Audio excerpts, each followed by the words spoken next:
नमस्कार दोस्तों, कलयुग के चमत्कार संतों की वाणी में आप सबका स्वागत है।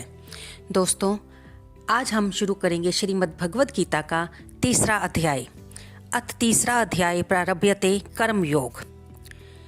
अर्जुन ने पूछा, हे जनार्दन, यदि आपके तप से कर्म से बुद्धि श्रेष्ठ है तो केशव मुझे इस घोर कर्म में क्यों लगाते हो?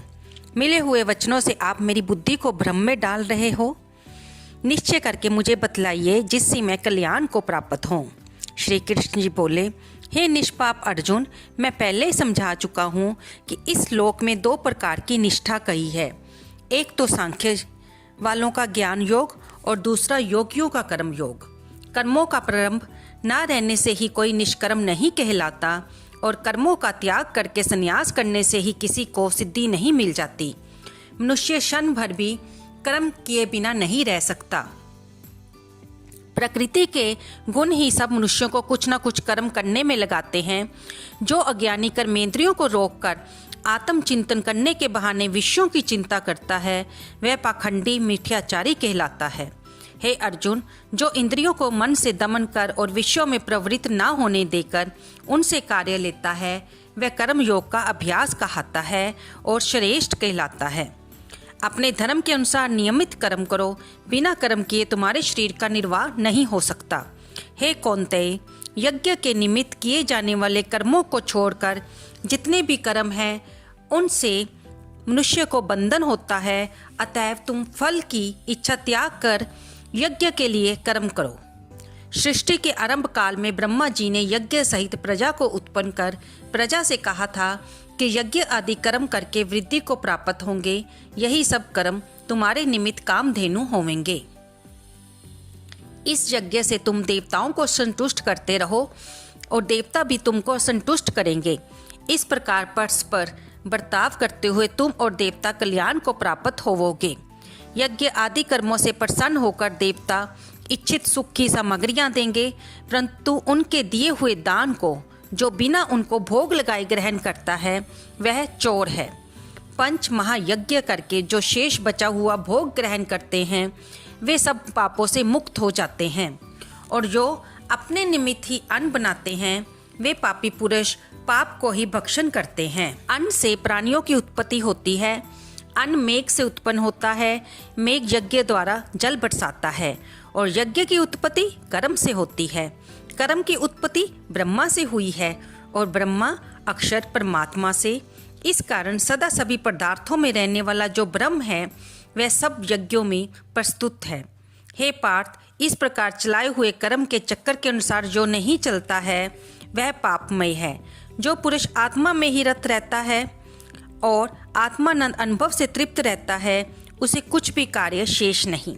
वह कोई कर्म करे या ना करे उसको कोई प्रयोजन अथवा लाभ नहीं है और किसी प्राणी से अपना लाभ कर लेने की भी उसे कोई आवश्यकता नहीं। इसलिए तुम भी फल की प्राप्ति की इच्छा त्याग कर कर्तव्य पालन करते रहो। राजा जनक आदि ने भी कर्म सिद्धि पाई है। इसी प्रकार तथा लोक संग्रहण को देखते हुए भी तुमको कर्म करना उचित है। श्रेष्ठ पुरुष जिस कर्म का आचरण करता है दूसरे मनुष्य उसी मार्ग पर चलते हैं, और वह जिसको प्रामाणिक मानता है उसी के अनुसार सब उत्तम मानते हैं। हे पार्थ, मुझको तीनों लोकों में कुछ भी कर्म शेष ना रहा और ना कोई अप्राप्त वस्तु प्राप्त करनी है, फिर भी मैं कर्म करता रहता हूँ।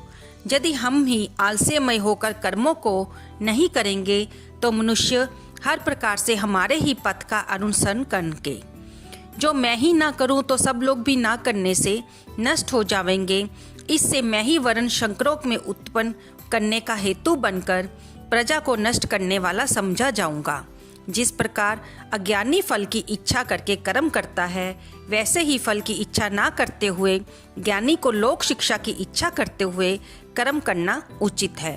कर्म में आसक्त अज्ञानियों की बुद्धि में ज्ञानी भेदभाव उत्पन्न ना कर, परंतु आप स्वयं कर्म करता हुआ उससे भी प्रसन्नता पूर्वक कर्म करावे।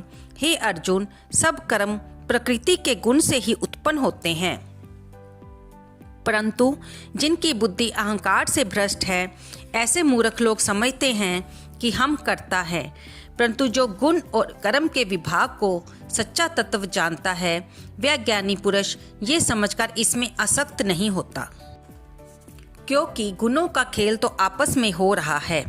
हे अर्जुन, अध्यात्म बुद्धि से सब कर्मों को तुम मुझ में अर्पण करके कर्म फल की आशा छोड़कर संग्राम करो।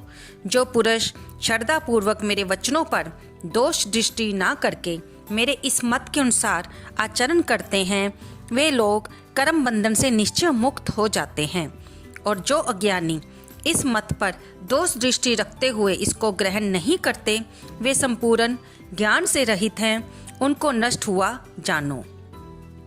अपना कठिन धर्म भी दूसरे के सहज धर्म से हितकर होता है। सब धर्म में मरना भी कल्याणकारक है, परंतु अन्य धर्म भयानक हैं। अर्जुन बोले, हे श्री कृष्ण, पुरुष को पाप करने की इच्छा ना होते हुए भी कौन उसे बलात्कार पाप के मार्ग में प्रवृत्त करता है, अर्थात कौन उसे बलपूर्वक पाप के मार्ग की ओर ले जाता है। श्री कृष्ण बोले, हे अर्जुन, रजोगुण से उत्पन्न होने वाला काम और क्रोध मनुष्य को पाप मार्ग पर ले जाता है। इन्हें करके उत्पन्न इच्छा कभी तृप्त नहीं होती। ये महापापी और घोर शत्रु हैं। जैसे धुएं से अग्नि, धूल से दर्पण और झिल्ली से गर्भ का बालक ढका रहता है, उसी प्रकार विषय की इच्छा से आत्मज्ञान ढका हुआ होता है। हे कुंती पुत्र, इस शत्रु काम को करके ज्ञानियों का ज्ञान आच्छादित हुआ है। इंद्रियां, मन और बुद्धि इस काम के आश्रय स्थान हैं। इनके सहारे विषय इच्छा ज्ञान को आच्छादित करके जीव को मोहित कर लेती है। अतएव तुम सर्वप्रथम इंद्रियों को वश में करके ज्ञान और विज्ञान को नष्ट करने वाले इस काम को जीतो। कहते हैं कि इंद्रियां प्रबल है और इंद्रियों से भी प्रबल मन है। इस प्रकार जो बुद्धि से पड़े हैं उस आत्मा को जानकर निश्चयात्मक बुद्धि द्वारा मन को निश्चल करके हे महाबाहु, तुम उस दुर्धर शत्रु काम को जीत लो। यहाँ पर दोस्तों तीसरा अध्याय समाप्त होता है। इति शोपनिषद सुब्रह्मा विद्या योग शास्त्रे श्री कृष्ण अर्जुन संवादे भक्ति योगो नाम तृतीय अध्याय समाप्त। दोस्तों हमने इसमें जाना कि भगवान श्री कृष्ण अर्जुन को उपदेश दे रहे हैं कि वो कर्म योगी बने और फल की इच्छा ना करे। तभी जब वह अपने सारे कर्म अपने भगवान के निमित्त कर देगा तो उसको किसी भी कर्म का बंधन नहीं लगेगा। प्रभु साथ में ये भी बताते हैं कि हम यज्ञ आदि के द्वारा प्रभु से जो भी देवताओं से जो भी सामग्री प्राप्त करते हैं उन्हें हमें देवताओं को संतुष्ट करके उनको भोग लगाकर ही खुद ग्रहण करना चाहिए। इसी में हमारा कल्याण है। दोस्तों आपको ये वीडियो कैसी लगी कृपया लाइक करें, शेयर करें और कमेंट करें। इससे आगे वाली वीडियो में हम तीसरे अध्याय का महात्म सुनेंगे। धन्यवाद दोस्तों।